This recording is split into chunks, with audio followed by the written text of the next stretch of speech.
Welcome to the 100th episode of the CE Pro podcast. I'm Executive Editor Arlen Schweiger. Have you ever thought about expanding your custom installation company geographically but didn't know where to start? Well, two leading integrators came up with a unique way to open up in a new city. SAV Digital Environments out of Bozeman, Montana, and Premiere Systems out of Chicago and Tampa recently formed a joint venture to take over the Jackson Hole, Wyoming branch of Essentials and relaunch it under the name Premiere SAV. As far as we can recall, it's the first business venture of this kind among dealers. Could it be a blueprint for others thinking about a geographic expansion? To find out, CE Pro's Jason Knott spoke with Corey Riestad, president of SAV Digital Environments, to get the details on how it's going to work in this week's episode. As always, be sure to subscribe to CE Pro's YouTube channel and hit that like button on our videos, or subscribe to the CE Pro podcast on Apple and Spotify and leave a review.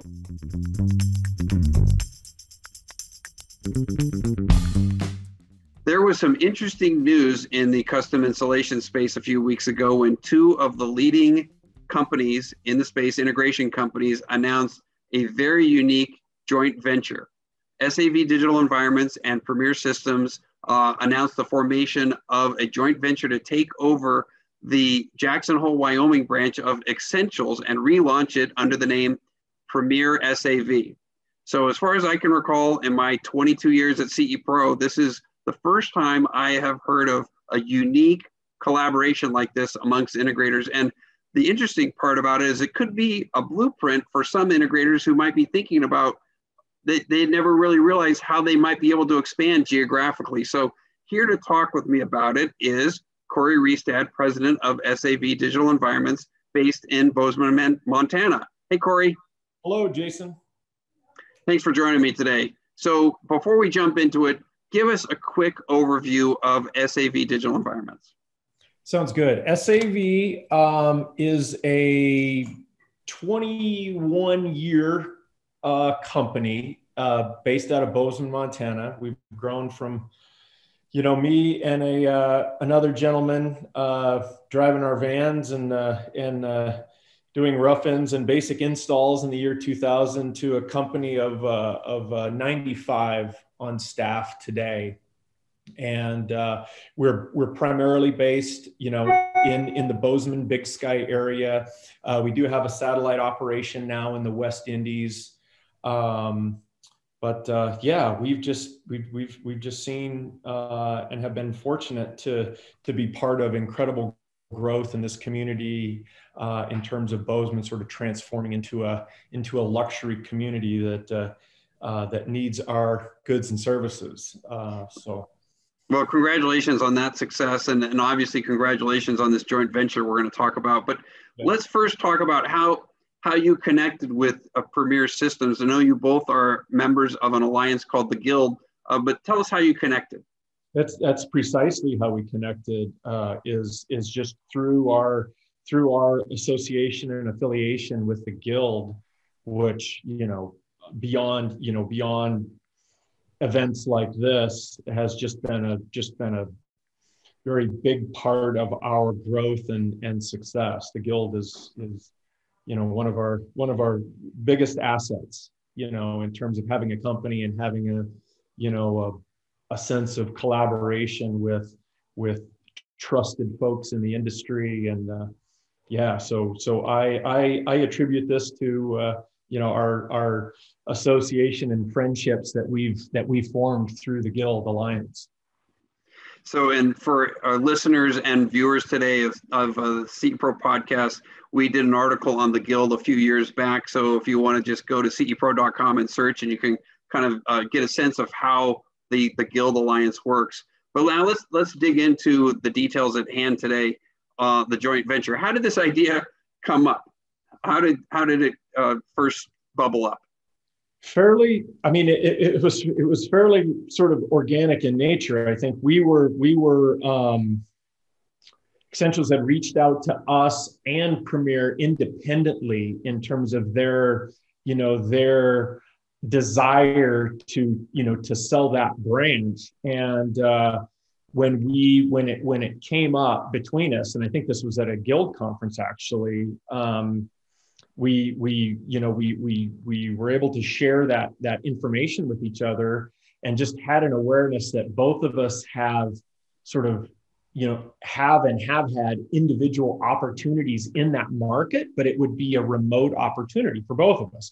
Not far from us, we're 4 hours away. But for Premiere, they were asked to look at projects in the Jackson area, and sort of that, knowing Premiere, knowing their style, knowing SAV, our style, and the alignment that we've sort of had as part of the guild made this a unique opportunity to say, instead of one of us taking it, why don't we both look at it, right? There's Essentials has created a talented workforce in that environment. We can fortify it with not only additional projects that we have opportunities on, but they've got a skill set there that we don't have to come in and try to hire in this market, right? In this space. And one of the biggest ideas we had was, we're going to let this thing run as it is, right? Let them do what they do best, but add what we've learned, right, in terms of systems and processes and efficiencies. And over time, we think that would be welcomed in that environment from a company that's 12 people strong. Together, I think with Premiere, if you look at our resource, we have, collectively over 150 on staff. So we think we can add, we think we can, increase efficiency and put in systems and processes. We are also excited about the idea of keeping Jackson as a small market, but be able to add resource when necessary, right? So that we don't have to expand that workforce greatly. Again, sort of responding to the deficiency in the marketplace for finding talent.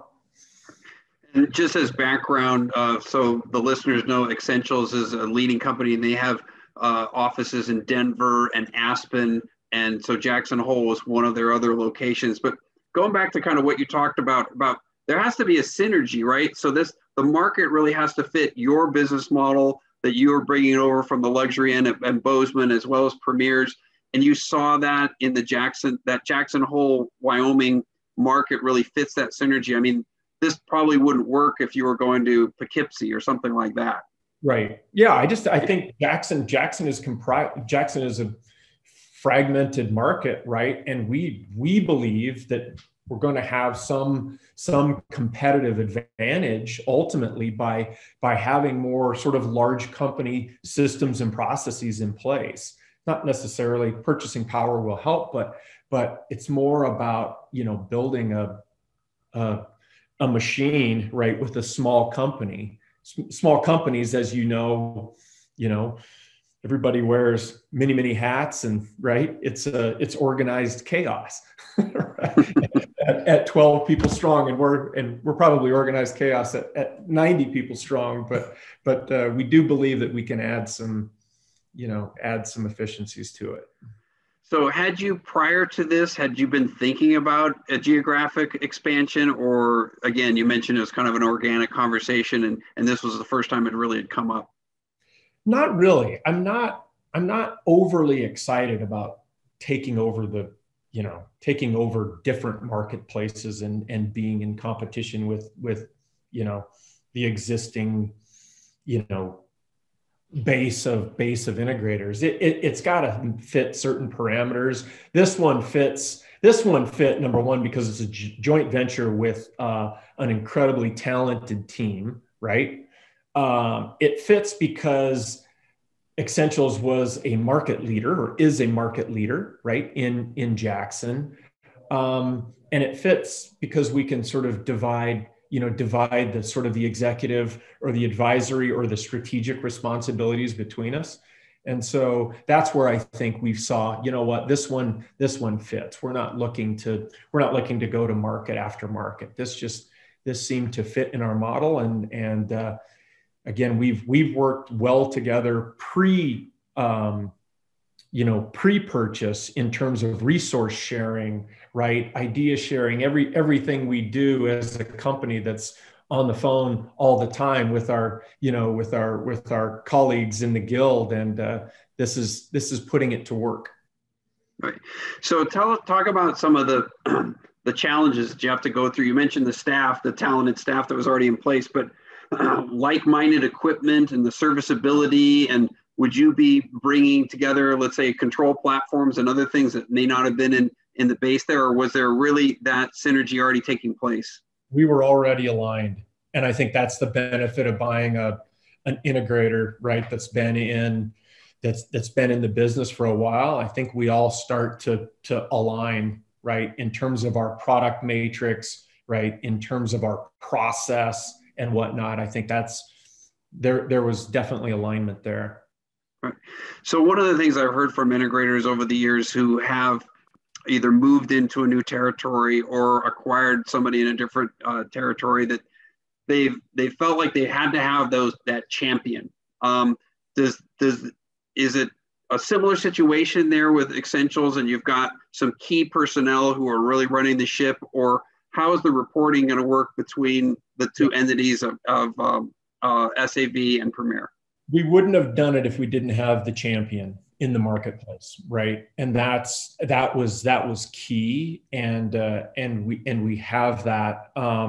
So basically, it's going to be a sovereign unit, for all intensive purpose, right? It's going to be a standalone unit. We're just going to add advisory and strategic service to it in terms of like Ken and I, in terms of what we apply to the marketplace, as well as from a sales and a business development perspective. We think we can add to that side of it as well. So we want to leave it intact. We don't want to. I've been through this before, and we don't want to disrupt the process. What they're doing is working. We just want to come in and, believe we can add to that over time in terms of just what we've learned in the business. So just to give somebody kind of an overview, you think of things like, accounting and HR and those sorts of things that your bigger entities would be able to command. And then also we think about things like engineering and programming and sales. Those would stay intact at Premiere SAV. Is that what you're saying? That's correct. Yep. Okay. Intact. Again, we've got newer software. We've got a new CRM system that we're deploying. It's not new. It's existing, but it's a transition from what they're used to, right? But all of that stuff will be in place. All of that stuff will be administered locally, right? We'll add a layer of management to it, but all of that's going to happen at the local level.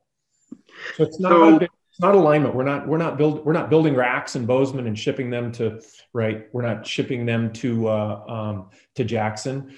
Are we using our shades division in Bozeman when called upon by Jackson on a large scale project that might give them some relief to do what they're doing? We're going to do all that sort of thing. That's where I think we're going to see the benefit, is just a sort of an expanded temporary labor force. And that's going to work in all three directions, right? Because Essentials has, they've got a lot of talented guys that we're excited to sort of expand their horizon by bringing them into different markets temporarily. And for what it's worth, I think everybody seems excited about that. Yeah, so scheduling, staying in place there at that local level. So talk about some of the considerations, let's just say, if another integrator is thinking about expanding. What are some of the analyses that you do when you look at, obviously you look at the demographics at a place like Jackson Hole, which is such a, elite demographic that similarly fits where your market is now. But what are some of those key considerations that you would advise an integrator to look at before he even thinks about, launching into another market? Well, the first thing I would think about is evaluating my own company, and do I have my ducks in a row, right? Have we systemized our own companies, and is there something that we can add to an existing, to a company that we're interested in purchasing, right? For me, I would look for a market leader, and I would be looking to pay the premium, right? After my diligence phase of figuring out, yes, these guys, they have the relationships, they have the systems, they have the processes, right? They have the team in place. I mean, I can't think of a bigger challenge right now that would be to show up in a market, right? To start a new integration company and have to build a workforce around it. It's like today's day and age, that may change tomorrow, right? But in terms of today and acquiring, we would want something that's in place and, firing on all cylinders. Yeah, good considerations there. All right, let's talk about the joint venture itself. I mean, I think people's kind of heads probably swell where they're thinking, oh my God, I got to get legal people involved and I got to have all these documents. What's entailed in something like that? Is it a complicated scenario to put something like that together with another integration company or not? No, not at all. In fact, I mean, we're seeing the benefit of going in with another company because we're dividing up, we're sort of dividing up responsibilities, especially in terms of the acquisition process, and taking champions from each company to help in different aspects of the acquisition, the transition, the new dealer accounts, all that sort of thing. I found that's what I imagined going into this, how this would help, and that's definitely proven true so far. I would say it's easier than it is. I mean, if you get out of get outside of the sort of the ownership or however you're going to divide that up, right? We were pretty simple and straightforward with how we would do that. So. Yeah, no, fantastic. So when you look at the market, do you make a leap like this, thinking that you have some sort of goal in mind to double this business or triple this business or double the work staff in 5 years, or is it really just kind of a status quo? And as you said, bring some of the sales opportunities that you might already have from your clients who have locations down in Jackson and likewise from Premiere Systems, or is there really some sort of a target that you look for when you do something like this? So when I think of a target for this, I think about doubling the revenue in 3 years and expanding the workforce by 15% through the use of our sort of temporary resourcing, right? That when I think of a goal for Premiere SAV, that's what I think. I want to test the theory of being able to cross over our labor force, sort of enhance the benefit of working for an AV company in terms of being able to travel, right, and to go to new places but come back to your hometown. I mean, I'm a fan of that. I think of when I was in my younger years in this business, I absolutely love that, right, going into new markets, but not necessarily on a permanent basis. And this is a way to keep an absolutely local team, right, who's from Jackson, from that area, but really be able to come in and strike with talented resource when it's necessary, where it's necessary. Was this effort more attractive because it was a state like Wyoming, where you're not going to have lots of restrictive legislation and rules like you might get in California or some other place like that? Does that Wyoming market make something like this even easier, or it really doesn't matter? Well, I'll speak for SAV. It's actually more complicated doing business in Jackson than it is in Montana in terms of licensure and just some of the restrictions in the towns that we work at. But I think Premiere is all too used to that, being in the Chicago market and being in the Florida market. So, but it wasn't a barrier. We're used to it. We've done it before. We had licensing in place just from the jobs that we have, right, that we handle remotely. But that certainly wasn't a barrier. You mentioned the West Indies. So how do you see the structure? Just again, thinking of another integrator who might be thinking of this kind of a separate location. Is it daily communication via email and Zoom or Slack? Or tell me about the communication process you guys are going to have in place. Yeah, so we'll have a management level meeting, right, where the general manager, from Premiere SAV will be part of, but it will be just more of a conglomerate, management level meeting with directives and actions and whatnot. But that's what we imagine. Everyone else there, they're also will have their own management meetings, right, internal to Premiere SAV. But that's how I see it on the advisory level, biweekly management level strategic and advisory meetings. Are there any? It'll be heavy in the beginning, right? Because we've got software transitions, we've got dealer, we've got all sorts of transitional items in place. We've got existing contracts that need to be fulfilled. So there will be a lot of advisory on the front end, but I definitely see that sort of, spreading out over the long haul. Are there any particular challenges that you faced during this process, or that you anticipate? I mean, obviously, the weather is something you would be used to from Bozeman and as well as Chicago versus Jackson Hole. So the similar issues there regarding outdoor projects and those sorts of things that might be in play. But any particular challenges you think you might face? Yeah, we're highly accustomed to the field challenges. We know what it's like, sort of building systems in inclement weather conditions and that sort of thing. The logistic challenges in this transition right now, one of the major challenges right now is they're shutting down the Jackson Hole Airport for 2 months. They've got a massive expansion. So logistics in terms of getting our Chicago folks and Florida folks, and it's not big for Bozeman, right? Because we drive 4 hours. But as far as getting our Chicago folks in will be a challenge. So we got to figure that out. Just in time for the gas prices. We're not ready to fly private right into Driggs, Idaho quite yet. But yeah, just in time with the gas prices for your 4-hour commutes. Yeah. All right. Is there anything else about this joint venture that you wanted to mention, or that you think might be of interest to other CE pros out there? No, I would just say we're really, really excited about, working alongside our friends and colleagues at Premiere, in order to make this happen. I just feel like we have